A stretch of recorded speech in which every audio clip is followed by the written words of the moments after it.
জ্ঞাত আয় বহির্ভূত সম্পদ অর্জনের অভিযোগে সাবেক পরিবেশ, বন ও জলবায়ু পরিবর্তন মন্ত্রী সাবের হোসেন চৌধুরী ও তার স্ত্রী রেহানা চৌধুরীর বিরুদ্ধে পৃথক দুটি মামলা করার অনুমোদন দিয়েছে দুর্নীতি দমন কমিশন দুদক।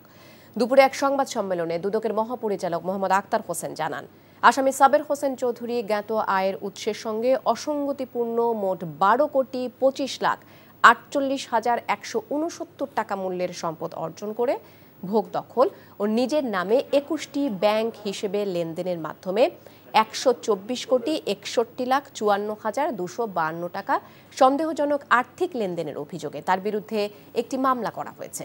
এছাড়া তার স্ত্রী রেহানা চৌধুরী আয়ের উৎসের সঙ্গে অসঙ্গতিপূর্ণ 26,97,15,000 টাকা সম্পদ অর্জন করে ভোগ দখল ও ব্যাংকে অস্বাভাবিক লেনদেনের অভিযোগে মানি লন্ডারিং প্রতিরোধ আইন আরেকটি মামলা করেছে দুদক। বান্ডেল থাকলে প্রতি সেনমানিতে টাকা বাঁচবে। বিকাশ সেনমানি বান্ডেল কিনে জিতুন প্রতি লেনদেনে।